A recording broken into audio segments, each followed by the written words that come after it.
Hello everyone, welcome back to my channel. आज मैं आप लोगों के साथ first thing friend then they are fall in love with का पार्ट 9 एक्सप्लेन करने वाली हूँ।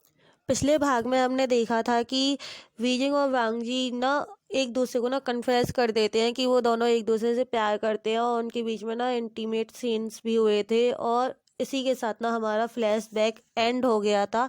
यहाँ से ना प्रेजेंट की कहानी चलती है। सॉन्गलैन और स्याओ सिंचैन की सेकंड एनिवर्सरी पार्टी में जाने के लिए ना वो दोनों रेडी हो रहे थे और वो वांगजी की कार में बैठकर वहाँ से सॉन्गलैन की पार्टी में पहुँच जाते हैं। वो अपने डोम पे थे।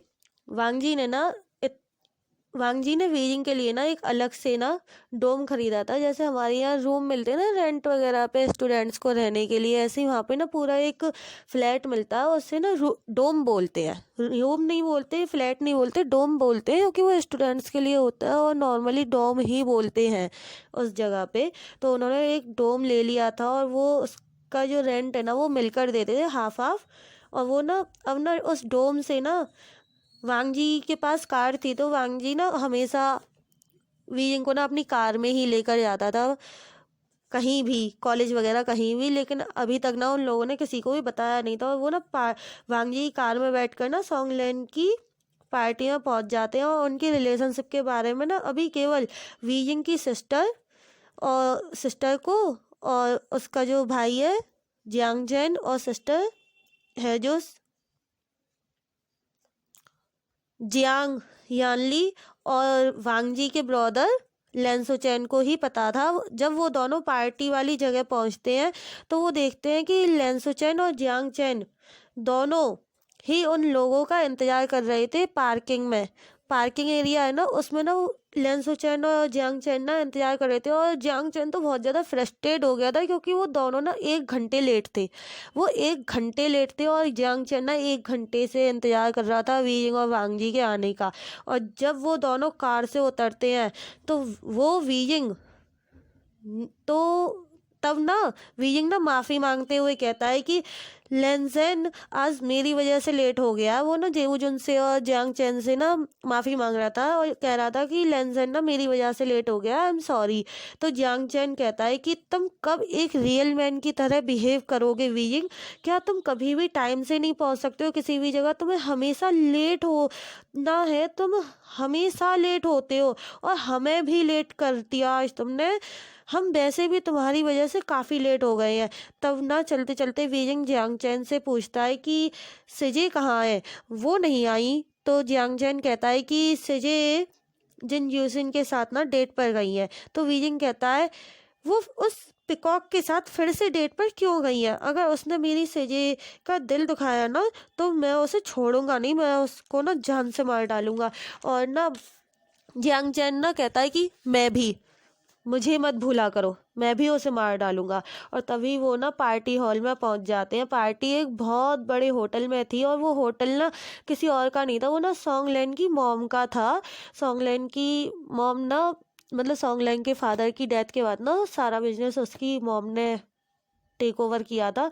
तो सॉन्गलैन की मॉम का था और सॉन्गलैन की मॉम को ना उसके सॉन्गलैन के गे होने से कोई प्रॉब्लम नहीं थी कि उनका बेटा किसी बॉय को डेट कर रहा है। वो खुश थी अपने बेटे की खुशी में, वो ना खुश थी और वो उसे ना खुश देखकर ही बहुत ज़्यादा खुश होती थी। और स्याओ सिंचैन एक ऑर्फन था और उसकी कोई फैमिली नहीं थी।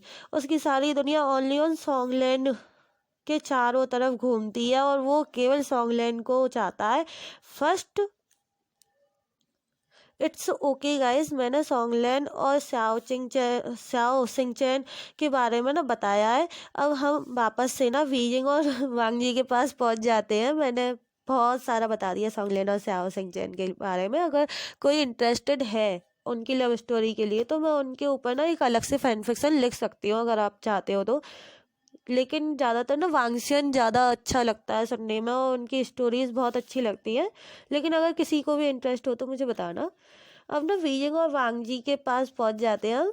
वीजिंग जो पार्टी को ना एंजॉय कर रहा था, लेकिन वहीं दूसरी तरफ वांगजी जो पार्टी को ना बिल्कुल भी एंजॉय नहीं कर रहा था। उसको ना बहुत बुरा लग रहा था, क्या पार्टी है, वो तो पार्टी में केवल वीजिंग की वजह से आया था और उसे ना पार्टीज वगैरह ना बिल्कुल भी अच्छी नहीं लगती हैं। वो बस बैठ कर ना इंतजार कर रहा था एक कोने में बैठकर कि पार्टी कब ख़त्म होगी। और वो ना थोड़ा दूर बैठा था उस दिन वीजिंग से, क्योंकि वीजिंग को ड्रिंक करना था और वो ड्रिंक नहीं करता है, और उसको तो ड्रिंक की स्मेल से ही नशा हो जाता है, वो ड्रंक हो जाता है। इसलिए ना वो ना दूर बैठा था और पार्टी ख़त्म होने का ना वो ना इंतजार कर रहा था। वो दोनों कब अपने डोम में जाएंगे, वीजिंग के साथ वो इंटीमेट होगा, वो यही सब सोच रहा था। वो बस यही सब सोच ही रहा था कि तभी ना निये हुए सांग के चिल्लाने की आवाज़ आती है, और उसकी आवाज़ सुनकर वांगजी का ध्यान उस साइड जाता है जहाँ वीजिंग, निया वसांग, नी मिंजे और जियांगचेन ये सब लोग ना, सॉन्ग लैंड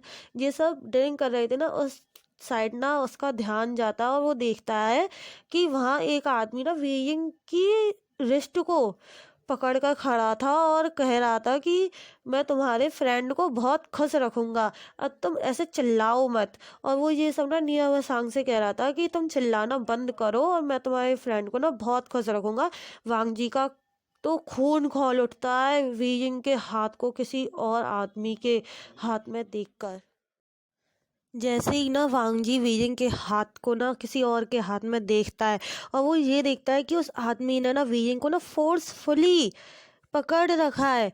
मतलब वीजिंग ना बहुत कोशिश करता है अपने हाथ को उस आदमी के ना हाथ में से, उस जो भी वो पर्सन है उसके हाथ में से ना अपने हाथ को ना छुड़ाने की ना बहुत कोशिश करता है वीजिंग, लेकिन वो ना छुड़ा नहीं पाता। वो ना बहुत, मतलब वो एक तो नशे में था, इस वजह से भी ना वो वीक हो गया था। वीजिंग को ना नशा करने के बाद ना वीकनेस आ जाती है, और वो आदमी ना बहुत ज़्यादा ना मतलब ताकतवर था, इसलिए ना वीजिंग ना अपना हाथ ना छुटा नहीं पा रहा था, उसके हाथ में से ना बिल्कुल भी नहीं छुटा पा रहा था। और जब वांगजी ये देखता है कि इस आदमी ने ना इसे बहुत कस के और ज़बरदस्ती पकड़ रखा है, तो वो ना तुरंत वीजिंग के पास आता है, उस आदमी का ना हाथ पकड़ लेता है। जिस हाथ से उसने वीजिंग को पकड़ रखा था ना, वो वांगजी ना उसके उसी हैंड को ना बहुत तेज पकड़ के ना दबा देता है, जिसकी वजह से ना उस आदमी को ना पेन होता है, और वो ना वीजिंग के हाथ को ना छोड़ देता है। अपने हाथ में पेन फील करने की वजह से ना वो ना वीजिंग के हैंड को ना छोड़ देता है। और इसके बाद ना वो वांगजी से कहता है कि तुम होते कौन हो, मेरे चॉइस करे हुए बेबी से मेरा हाथ। बेबी शब्द ना वो वीजिंग के लिए कहता है कि मैंने इस बेबी बॉय को पसंद करा है, मैंने इसे ना चॉइस करा है, और तुम होते कौन हो इससे मेरा हाथ छुटाने वाले। मैं इसे आज ही अपने बेड पर लेकर जाऊंगा। और जैसे ही वांगजी ये शब्द सुनता है कि वो आज इसे अपने बेड पे लेके जाएगा, और इतनी गंदी थिंकिंग है इस आदमी की। और ये आदमी ना कंटिन्यू बोले जा रहा था कि मैं उसे बहुत पसंद करता हूँ, और वो मेरा बेड वार्मर बनेगा जी, वो स्लट बनेगा, और दुनिया जहान का ना बहुत कुछ कह रहा होता है। तभी ना वांगजी को ना इतना गुस्सा आता है, इतना गुस्सा आ जाता है कि वो ना उस आदमी को ना पंच मार देता है, और वो आदमी एक पंच से ही नीचे गिर जाता है। वांगजी का वो एक पंच भी सहन नहीं कर पाता, वो एक पंच के बाद ही ना नीचे ज़मीन में फ्लोर पे पड़ा होता है, और वांगजी उसके ऊपर आके ना उसे और ज़्यादा पंचेस मारने लगता, बहुत ज़्यादा उसे ना पंच मारता है, और बहुत ज़्यादा। और वो ना कह रहा होता है कि वीजिंग सिर्फ उसका है, और तुमने उसके बारे में ऐसा सोचा कैसे, तुमने उसे टच करने की हिम्मत कैसे की, तुम्हारी इतनी हिम्मत कि तुमने मेरे वीजिंग को टच किया। और वो उसे कंटिन्यू पंच मारता है, और जब तक ना उस आदमी के मुंह से ना ब्लड नहीं आने लगता है ना, तब तक तो लेंसुचेन शांत थे। लेकिन जैसे ही लेंसुचेन देखते हैं, जेवुजुन देखते हैं कि अब तो इस आदमी की ना, इस पर्सन की ना हालत बहुत ख़राब हो गई है, ये मुंह में से ब्लड, उसके मुंह से ना ब्लड आ रहा था। वांगजी इतने, मतलब इतने हार्ड पंचेस उसे मार रहा था कि उसके मुंह से ना ब्लड आने लग जाता है। और जब जेवुजुन ये देखते हैं ना, तो वो कहते हैं वांगजी, वो ना बहुत चिल्ला के कहते हैं वांगजी बस करो, उसके मुंह से ब्लड आ रहा है, क्या तुम उसे जान से मारना चाहते हो, इतना काफ़ी है उसके लिए, ये सबक ना उसके लिए ना काफ़ी रहेगा, अब तुम पीछे हटो। वांगजी ना वहीं, वांगजी के इस स्ट्रेंज बिहेवियर को देखकर ना सब लोग शॉक्ड हो गए थे। जब वांगजी अपने एंगर को, अपने गुस्से को ना, मतलब गुस्से से एकदम बाहर आता है, अपने गुस्से को ना थोड़ा कम करता है। वो देखता है ना कि जब इस आदमी के ब्लड आ गया है मुंह से, तो उसका गुस्सा ना कम हो जाता है ये चीज़ देख के, और वो ना नॉर्मल हो जाता है। तो उसे अपने बिहेवियर पर ना कोई भी एक तो रेगरेट नहीं था, उसके फेस से ना दिख रहा था कि उसको कोई भी रेगरेट नहीं है। और वो ना उस उस पर्सन को ना छोड़कर और जाके ना वीइंग को देखने लगता है। वो देखता है कि उस पर्सन ने वीइंग को कहीं हार्म तो नहीं किया है। वो उसके हैंड को चेक करता है, तो उस पर्सन के ना पकड़ने की वजह से ना वीइंग की रिस्ट पे, कलाई पे ना निशान था, बहुत गहरा रेड कलर का ना निशान आ गया था। वो वीइंग का हाथ पकड़ के और उसे वहां से ना ले जाने लगता है डॉक्टर के पास। और वो ना वीइंग के हाथ को काफी जोर से पकड़ा था, जिससे वीइंग को ना हाथ में पेन होने लगता है। लेकिन वो वांगजी से ना कुछ कुछ नहीं कहता है, क्योंकि वो जानता है कि वांगजी ना उससे ना बहुत प्यार करता है। और वो ना समझ सकता है कि लेंजन उससे कितना ज़्यादा, मतलब वो उसे ना कितना ज़्यादा पसंद करता है, वो उसकी कितनी ज़्यादा केयर करता है, वो ना ये चीज़ ना समझ सकता है। और वो ना वांगजी को ना आज ऐसे देखकर ना बहुत ज़्यादा वैसे खुश भी था, लेकिन एक बार के लिए ना वो डर भी गया था। जब वांगजी बहुत ज़्यादा गुस्से में आ गया था ना, तब ना वो ना बहुत डर गया था वीजिंग, लेकिन वो खुश था। वांगजी ना वीजिंग को कार में बैठा कर ना घर लेके जाता है।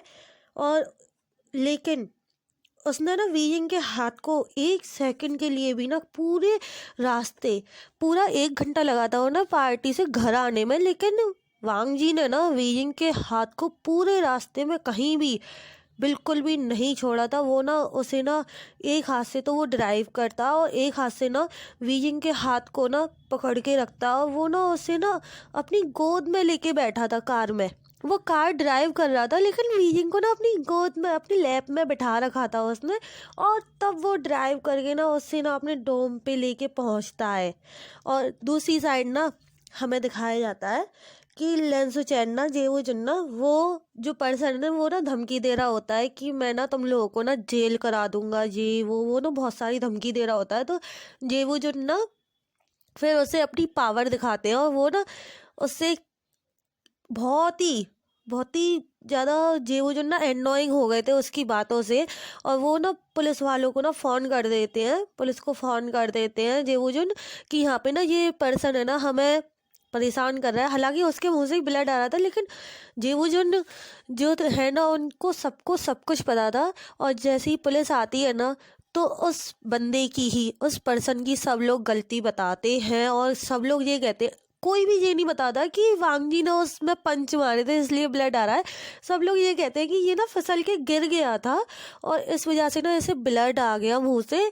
और ये अब इस बात का इल्जाम ना जेवुजुन पे लगा रहा है। और जियांग चैन तो इतना गुस्सा हो गया था, उसकी इतनी सारी घटिया बातें सुनकर वो इतना परेशान हो गया था कि वो तो सीधी साफ कह देता है कि ये ना ड्रिंक करके ना हम सबको ना, मतलब इसने परेशान कर दिया। पता नहीं है किस टाइप का पर्सन है ऑफिसर, इसने तो हम सबको छेड़ते हैं ना जैसे लड़कियों को, ऐसे छेड़ रहा था जी हमें।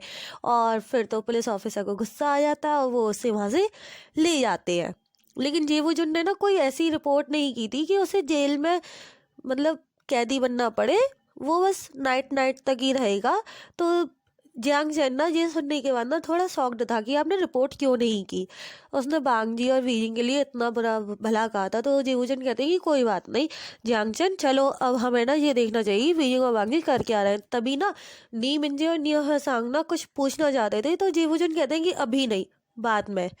और सॉन्ग लेन और स्याओ सिंह चैन तो बहुत खुश थे कि ये दोनों भी रिलेशनशिप में है। वो इस बात को सुनकर ना बहुत खुश थे, वो बहुत ज़्यादा मुस्कुरा रहे थे। और वो कहते हैं कि जेबुजुन आप अभी जाओ, हम इस विषय में ना, हम इस बारे में, सब्जेक्ट में ना कल बात करेंगे कॉलेज में आराम से। और आप ना प्लीज़ कल ना वीजिंग और वांगजी को ना लेकर आना कॉलेज। वैसे मुझे लगता तो नहीं है कि आज के इस एक्सीडेंट के बाद, इस इंसिडेंट के बाद ना वो दोनों कल कॉलेज आएंगे। वो ना जरूर 1-2 दिन स्किप करेंगे, उसके बाद ही कॉलेज आएंगे। हेलो एवरीवन, कैसा लगा मेरा आज का ये पार्ट? अगर आप लोगों को मेरी वीडियोस अच्छी लगती है तो गाइस प्लीज़ मेरे चैनल को सब्सक्राइब कर दो, और मेरी वीडियोस पे व्यूज़ बहुत धीरे आते हैं। आप लोगों को मेरी वीडियोस अच्छी लगती है तो आप देखते क्यों नहीं हो? अपलोड होने के साथ क्यों नहीं देखते हो? आप लोग देखा करो यार। Okay, tata, bye bye, take care. जैसे ही ना वांगजी वीजिंग के हाथ को ना किसी और के हाथ में देखता है, और वो ये देखता है कि उस आदमी ने ना वीजिंग को ना फोर्सफुली पकड़ रखा है। मतलब वीजिंग